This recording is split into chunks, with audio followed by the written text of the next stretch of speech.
Friday Night Stars, presented by WHATABURGER, is brought to you by GEICO, 85 years of savings and service. Texas Lottery, play the Dallas Cowboys scratch ticket today. It's your ticket for a chance to win big. And by WHATABURGER.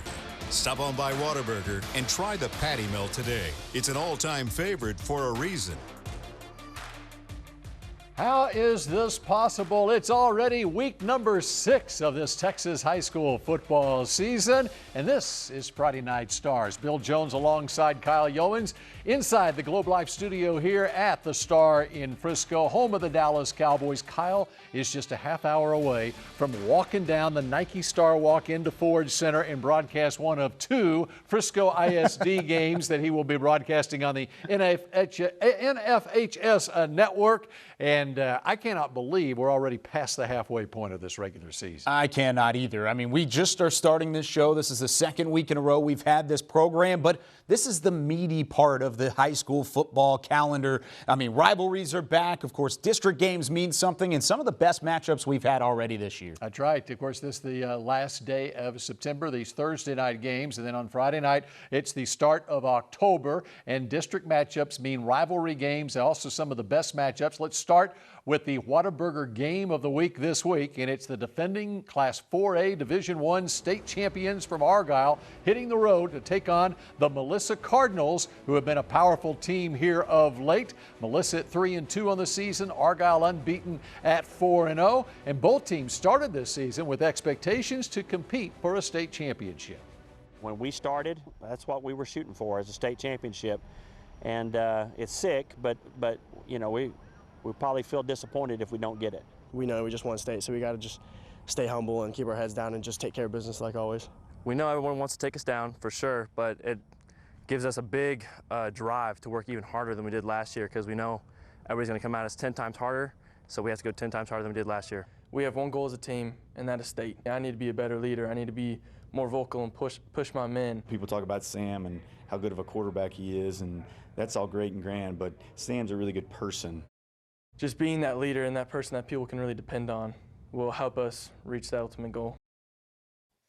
Melissa has established that Cardinal Way tradition, but how about what Todd Rogers has done at Argyle? It started this week. Nick Ralston, the former Argyle Eagle, who carried 54 times in a state championship game some 7 years ago, now a member of the Dallas Cowboys practice squad, played in his first NFL game. And when I look at these Argyle players, I see a lot of Nick Ralstons running around. No doubt, it's a hard-nosed mentality from Argyle. They know that they're the more talented team, but they also know that there's a target on their back. And over the last 3 years, the Eagles, they've been challenged by the Cardinals in this battle of the birds. Melissa has given Argyle a couple different runs of their own money, a taste of their own medicine, because Melissa has that Cardinal way. They have that mentality that they have to go up against Argyle and be able to perform, and that's definitely something you'll keep in mind on this weekend. Melissa is hitting its stride as it won over Paris last week, 47-10. Meanwhile, Argyle was off last week, so they've had 2 weeks to prepare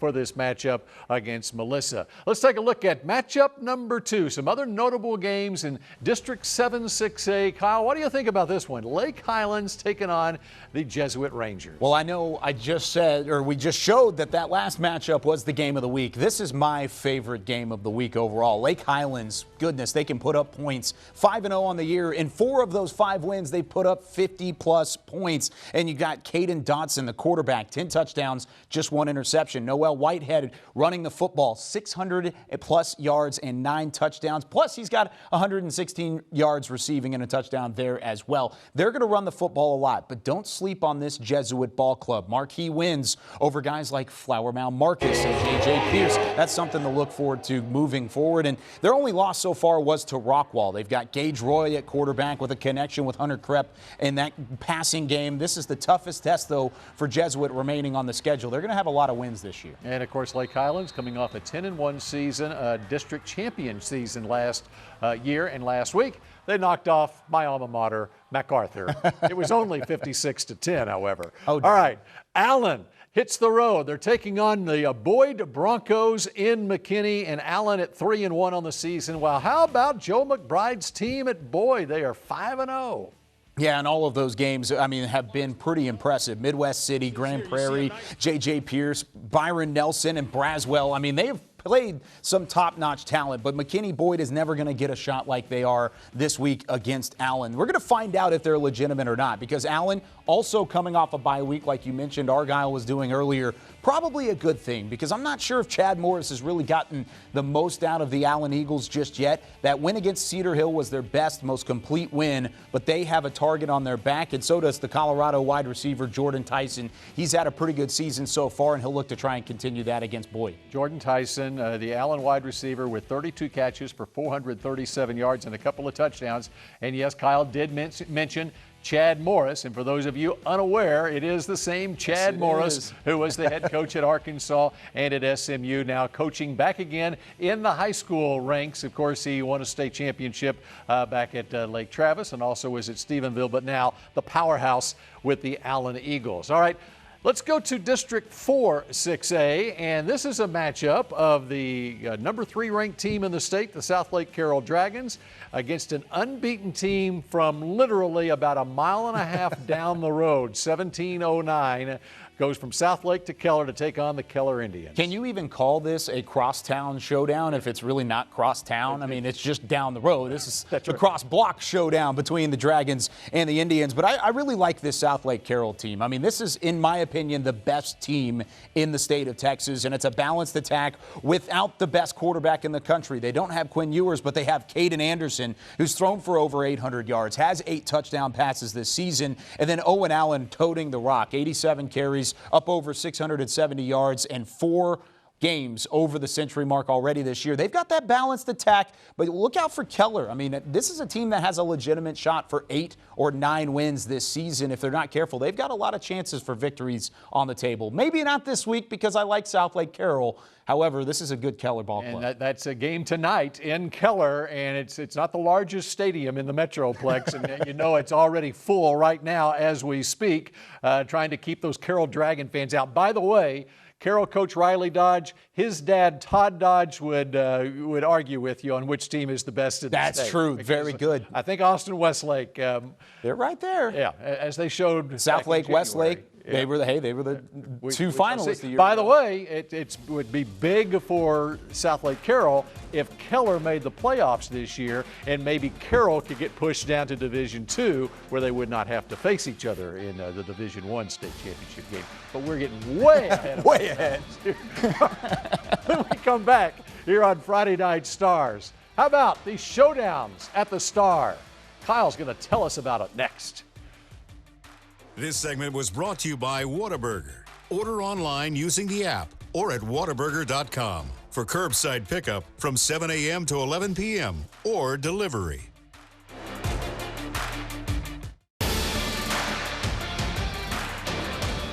This segment is brought to you by Texas Lottery. Play the Dallas Cowboys scratch ticket today. It's your ticket for a chance to win big.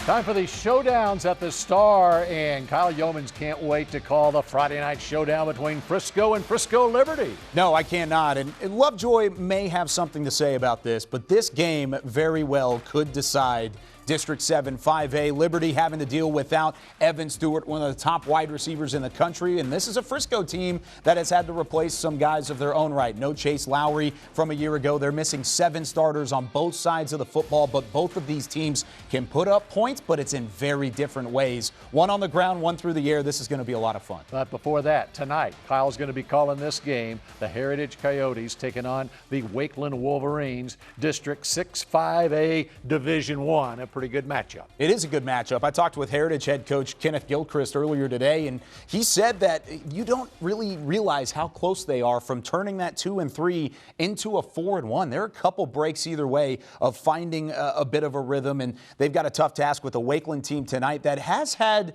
a lot of success over the last couple of years. The Wolverines with 9 straight playoff appearances, and, well, they're looking to keep those expectations low, but the execution pretty high. Man, I love this group of kids.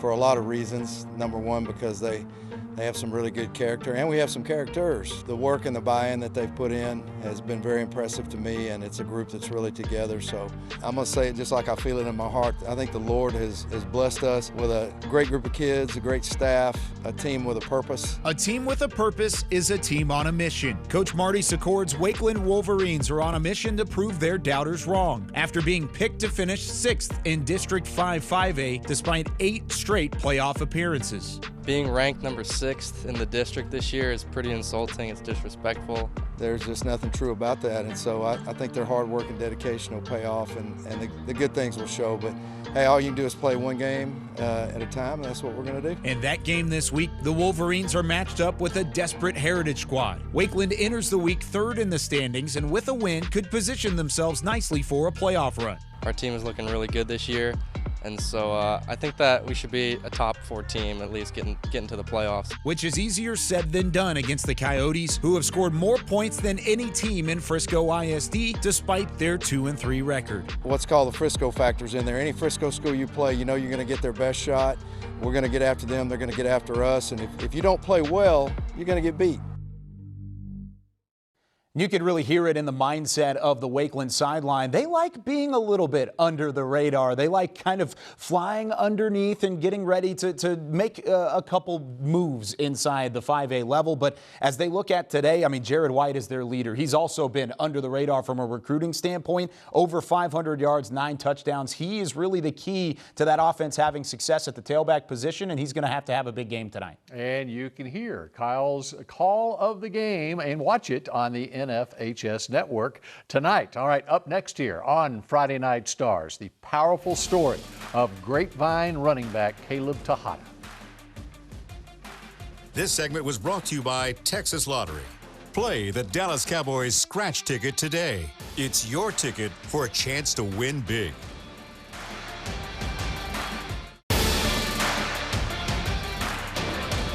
This segment is brought to you by WHATABURGER. Stop on by WHATABURGER and try the patty melt today. It's an all-time favorite for a reason. Welcome back to Friday Night Stars. There are many people in North Texas still trying to come to grips with the sudden death of a beloved pastor earlier this month. 57-year-old Ricky Tejada was the senior pastor at Covenant Church in Colleyville, and he touched many lives in his 24 years there. And his son Caleb is determined to ensure his legacy lives on. Here's Desmond Purnell. By now, you've all seen the run. Caleb Tejada gets that first down. You see his ability. He will not quit. Oh, my gosh. Say goodnight to it.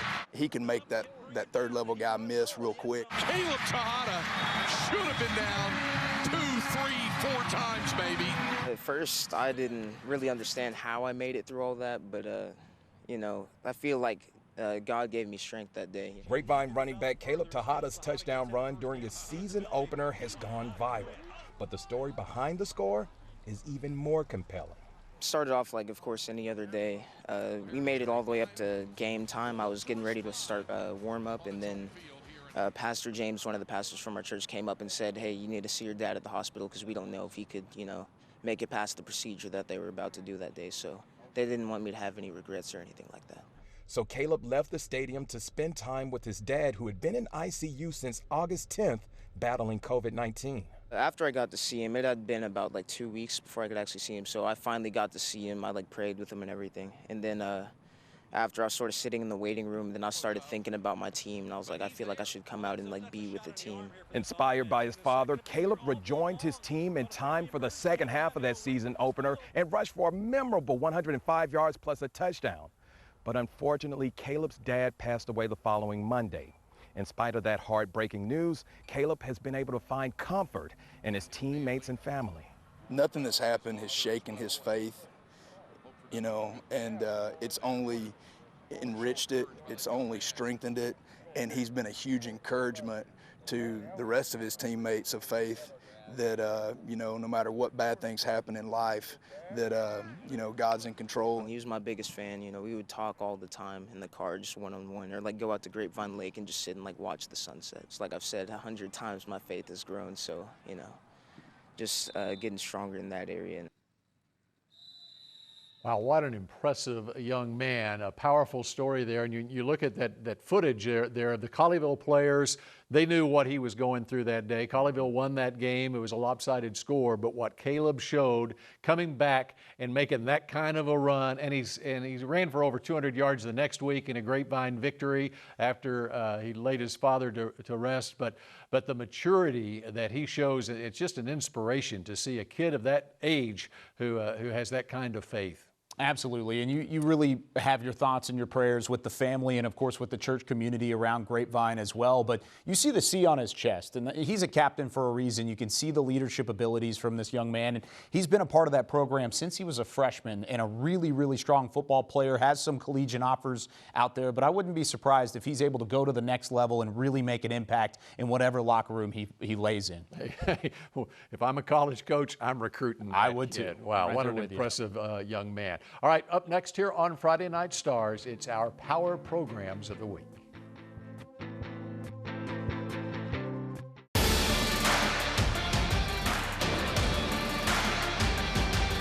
Hey, how about those Garland Owls flying to their best start in 13 years? They're undefeated, 5-0 overall, 2-0 in District 9 6A, and quarterback Sergio Perez leading the way, averaging close to 330 yards passing, 5 touchdowns per game. So how much easier is it for a head coach to have a quarterback like this? It's quite a bit easier. You know, it's when you got a field general out there that can pretty much do what you want him to do all the time without a whole lot of direction. It makes your job a lot easier. Sergio, he a leader. He good. He confident. He mature. I just think we're electric, you know. I think the receivers do great at routes. Running backs are great, you know. I think we're just clicking as a team, and everything on offense is just great. I want us to have a good run in the playoffs. I don't want us to be just a good regular season team. I want to have a good run in the playoffs, have a great season. You know, the goal is to go, 10-0 to win district, you know. I think that's the goal for us. Doing a good job reviving that Garland program. How about the Power Programs this week? Kyle, who are your 3 this week? So I've got teams that are overcoming adversity this week and still winning games. Let's start with the Liberty Redhawks. Last week and even 2 weeks prior to that, they did not have Evan Stewart. Of course, he has opted out of the remainder of his senior year, but they are still 5-0 for the first time since 2009. Frisco Lone Star without their quarterback, Garrett Rangel, a senior quarterback, a 3-year starter, one of the most high-flying quarterbacks and passing games in the entire area. They are without him. They are still winning games as well. They're hoping to get him back throughout the regular season. And then Parish Episcopal replacing Preston Stone with Sawyer Anderson, a freshman quarterback. He has 8 touchdowns, no interceptions, and Coach Novikov out at Parish Episcopal says that he's better than Preston Stone was at this point in his career. Wow, that's saying a whole lot. All right, here are my 3 Power Programs, the highest scoring teams in the area last week. Rockwall Heath beat Rockwall, yes, in double overtime, 79-71, as Heath scored to make it 64-57 with 18 seconds left in the game. Rockwall comes back and scores to force overtime. 79-71 was the final score. And the Duncanville Panthers beat some team called Waco Midway, Kyle. No. 76-0 last week. Don't say you know that anyone again. who went to Waco Midway? I know somebody, and I'm always going to be a proud Panther, but that's not the right Panther this week. At Duncanville, we're the better Panthers of the two, but that's okay. I'm still a proud Midway alum. All right, our Landry Award watch list might be shrinking a little bit when we come back.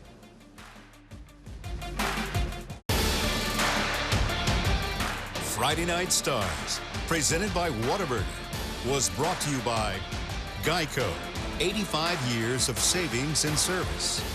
Texas Lottery, play the Dallas Cowboys scratch ticket today.